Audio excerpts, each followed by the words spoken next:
When I was little, I used to listen to symphonies on the radio and think, how? How did the composers create something so layered and complex? How do all those parts fit together and make sense like a story? Over the years, I studied music and learned a lot of those secrets, and I want to pass them on to you. I'm Mike Graziano, and welcome to my channel, which lately has been all about symphonies. I'm not a great composer, only a pretty good one.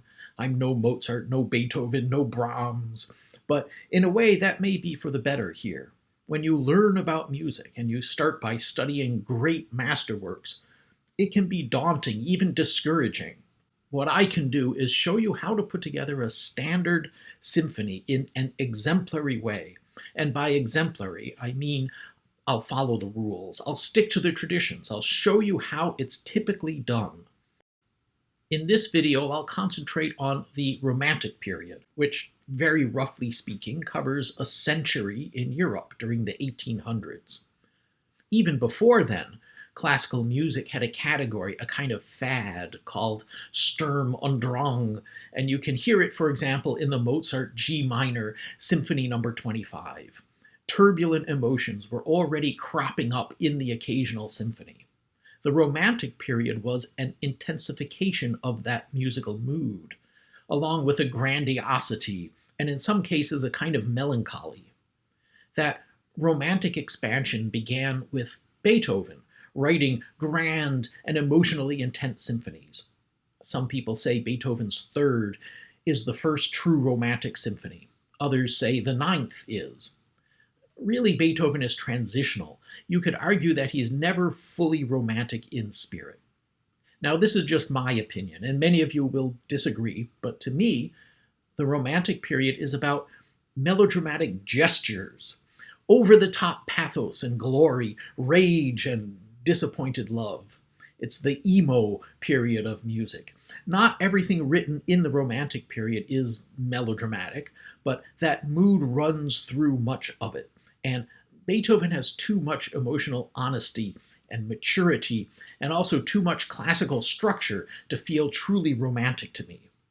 For inspiration for our Romantic symphony today, let's look later in the Romantic period. I'm going to draw on Brahms, one of my favorites, perhaps even Tchaikovsky. Perhaps here and there we can channel the lovely melodic feel of Chopin or Liszt.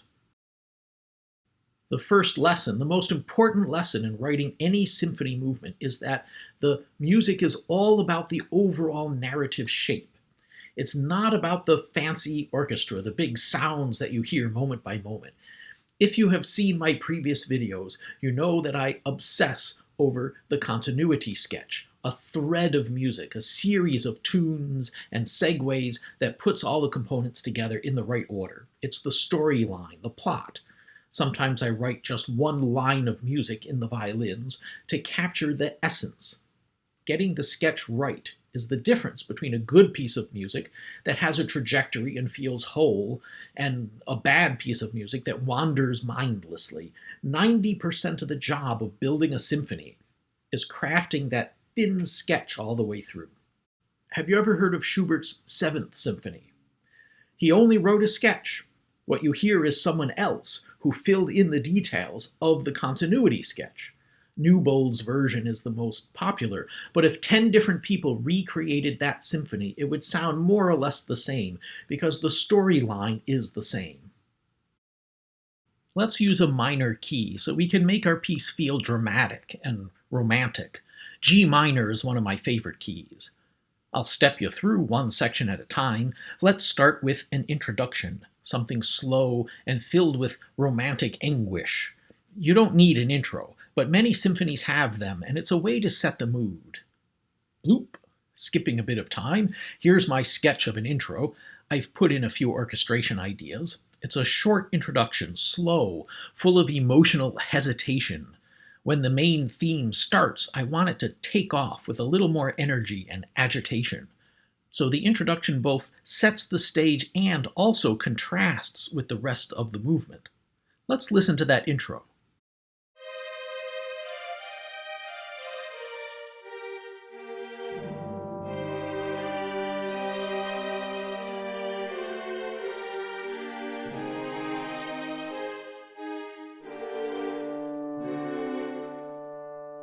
It almost has a hint of Tchaikovsky, like something from the Pathétique Symphony.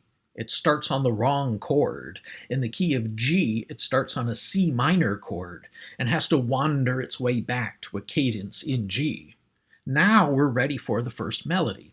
A first movement is usually in sonata form. The same form that governs a classical symphony also governs a romantic symphony. And so we need a theme one in the home key. But a good romantic theme is really different from a good classical theme. I don't want to say there's only one way. There's lots of ways to write a romantic theme one. And the Romantic period is much more diverse and individualistic than the highly constrained classical period. To me, a Romantic symphony is expansive and organically flowing. Let's try a tune that unfolds over many measures. It's almost as if the Romantic period took inspiration from the old Baroque style of long, flowing tunes. Here's my attempt at theme one. It's more than a theme, it's a melody. I sketched about 8 measures of a counter melody, so the very beginning is more than just a sketch. I wanted to make sure this is material that I can work with. I also stuck in some chords here and there. Don't be alarmed if the violin plays an impossible stack of notes all at the same time. It's just a shorthand to be arranged properly when the piece is orchestrated.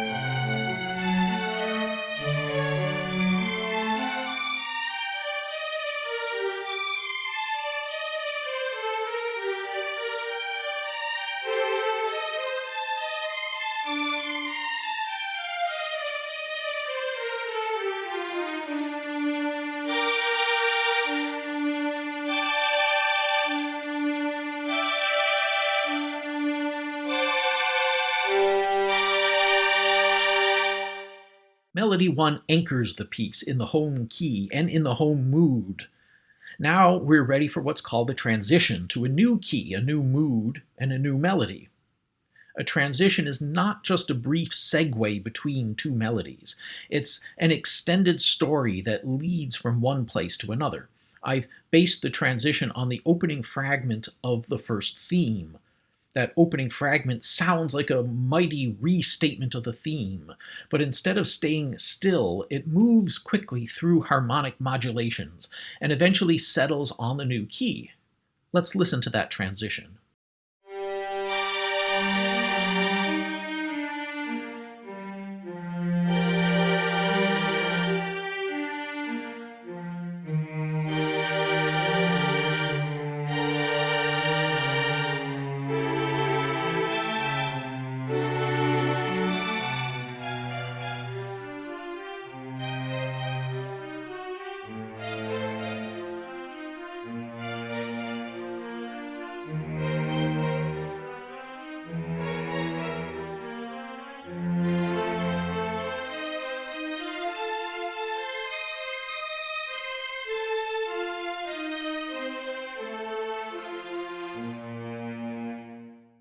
And now we've been swept to the key of B flat major. Why did I pick that key? It's the relative major. G minor and B flat major belong to each other. Traditionally, if your first melody is in a minor key, then the second melody will be in the relative major. That's the tradition. But in the Romantic period, people loved to subvert the tradition, and you can find all manner of harmonic schemes. Here, I'm sticking to the tradition because, remember, I'm trying to write an exemplary movement as a tutorial. A sonata form movement is built out of two melodies that are polar opposites. Since our first one is turbulent and emotional, let's make the second one calm and full of lightness and good feeling. A few things to listen for. Even though the mood is very different, I built Melody 2 out of the same rhythmic and melodic motifs as Melody 1, and that gives enormous unity to the piece. And again, I've tried to create a tune that flows. It's like an outpouring of expression. In a classical symphony, like in my last videos, the themes tend to be short, punchy, one after the next. Here, the themes are relaxed and expanded into whole melodies. And along those lines, when you listen to it, you might recognize that melody 2 is in a kind of song form. It has a part A, which repeats, then a part B, and then a return to part A. You would never find this in a classical symphony. You would never find the whole song form melody stuck into the middle of a sonata form movement. But in the Romantic period, sure, it gives the second melody a feeling of expansion. It's like somebody was walking through the turbulent brambles of Melody 1 and then got out of the woods into a beautiful open vista, and now the person is sitting on a nice rock and singing a whole song. Let's listen to that second melody.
You see, I've stopped before fully returning to part A of the melody. Let's do that now, but let's turn it into the closing theme. The closing theme is not the end of the piece, it's the end of the exposition. The exposition is that first third of the movement that introduces the main melodies. So what I'll do is create a nice triumphant ending which borrows fragments from both Melody 1 and Melody 2, a kind of happy summary. Let's listen to it.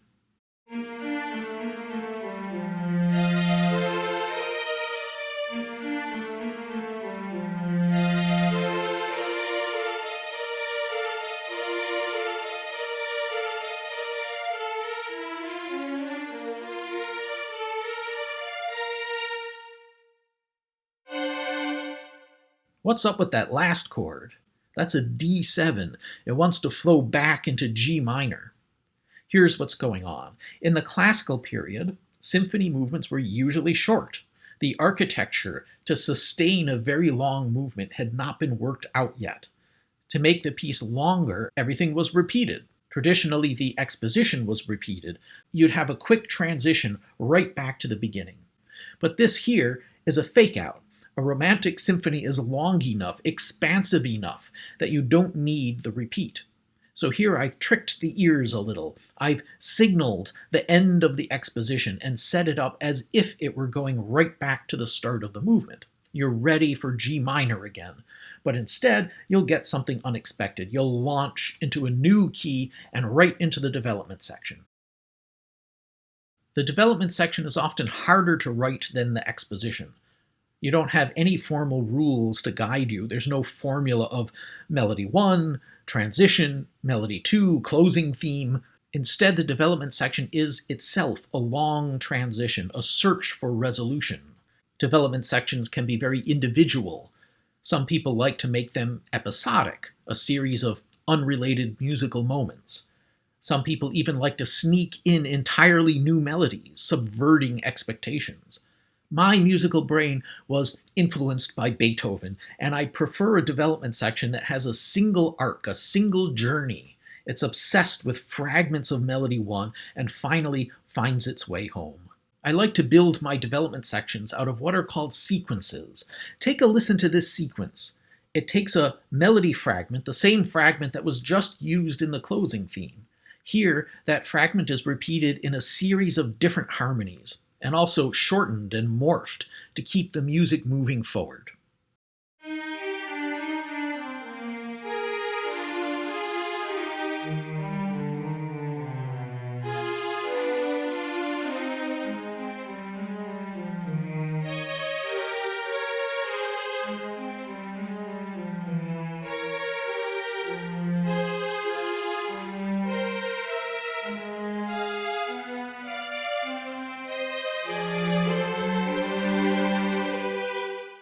Now I can take that whole chunk and repeat it, turning it into a larger sequence, little sequences inside larger sequences.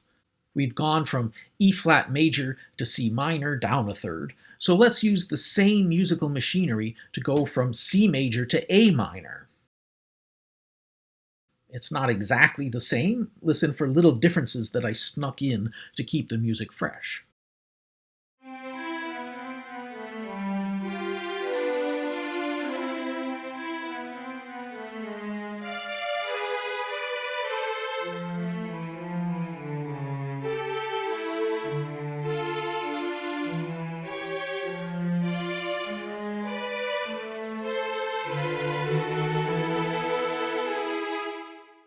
Now we're in A minor. What should we do? I feel, and it's all about feel at this point, I feel it would be boring to use the same chunk of music a third time. So let's change it. Let's keep on using sequences. In a way, the whole development section is just a continuation of the same sequence. But I want to make the block of music that gets repeated, I want to make it shorter so that it feels like it's picking up momentum. The same components are present, they're just crunched in tighter.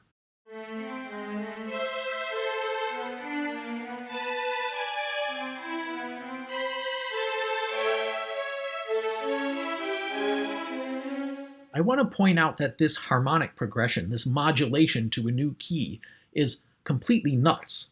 So far, the harmonic scheme has been classical, down by thirds, E flat to C, C to A, but now we've used chromatic magic to sidestep into the crazy key of C sharp minor.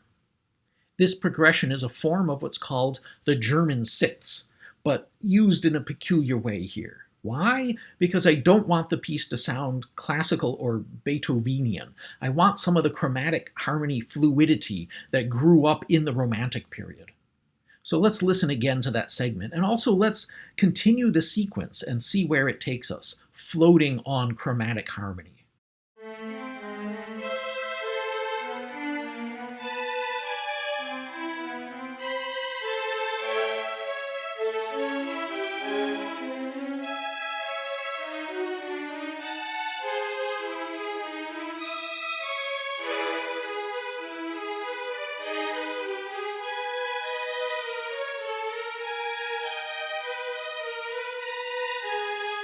I feel like we need to warp the sequence again, make it different. See how the music now takes the smallest fragment of the theme, just an arpeggio, really stripped of any sense of a tune. There's no tune for the ear to grab onto anymore. The reason is to make sure that at the very end of the development section, you've been lured far away from the main melody, so that it feels that much more welcome and satisfying when it finally returns. The very end of the development section needs to do two things simultaneously. It needs to swoop in harmonically to the home key, but at the same time it needs to veer away as far as possible from the main melody, so that when the melody does return, you feel like an old friend has come back after an absence. Let's listen to that.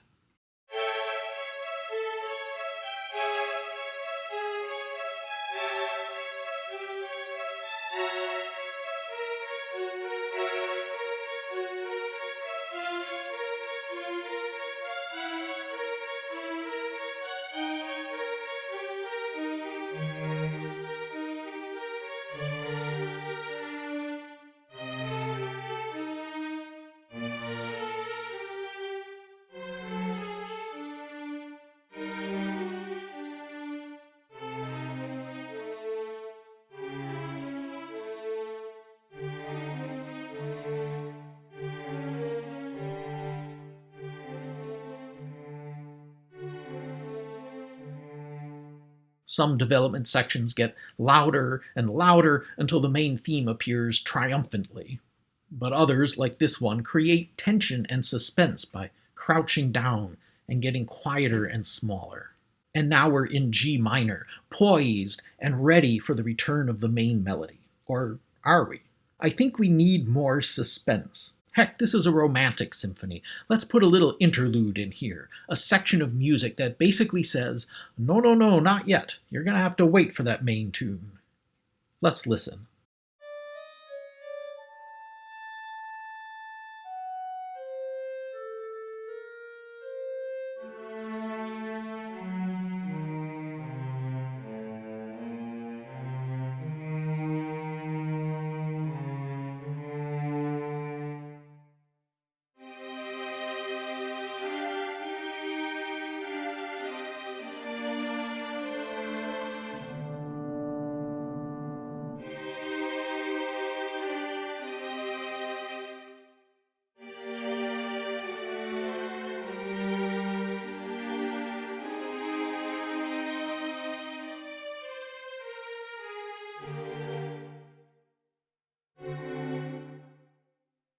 Now we're finally ready to hear Melody 1 again. The development section is officially over. The recapitulation can begin. When you're in a minor key, the recapitulation can be tricky. You present your first melody, then you transition to your second melody. But what key do you put it in? Should Melody 2 be in B flat major again? That seems wrong. At the end of the movement, you want to fully establish the home key and not move to a new one. Should the second melody be in the home key of G minor, turned into something gloomy? That's a shame to ruin such a happy tune. Here I decided to split the difference and put Melody 2 in G major. It's sort of in the home key and sort of not. I'll point out the place in the transition between melodies 1 and 2 where the harmonies sidestep B flat major and slip back into G.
And now we're ready for the closing theme and the end of the movement. But because of my little trick, putting Melody 2 in G major, we have some extra work to do.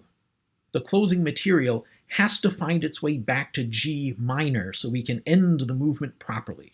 Why not end triumphantly in G major? Well, we could. Many romantic symphonies carry you from a troubled minor key to a triumphant major key. Let's save that triumphant ending for the last movement.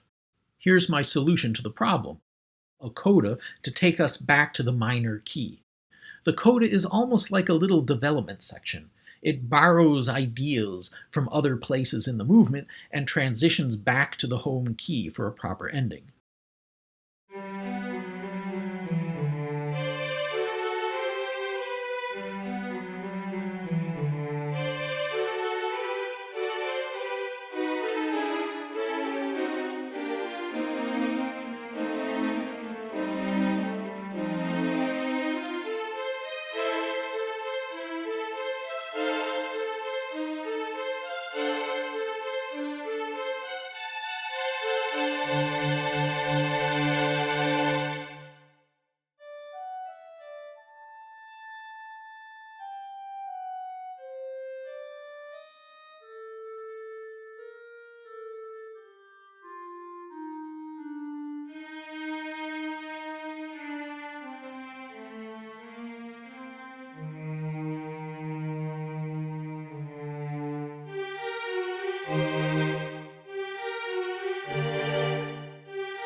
I know you're probably exhausted after that long video, but I want to play through the entire sketch without interruption. I want you to hear how a continuity sketch is a piece of music. It lacks all the grand orchestral complexity of a symphony, but it contains the essence. If I ever orchestrate this sketch, I promise I'll make a video of it.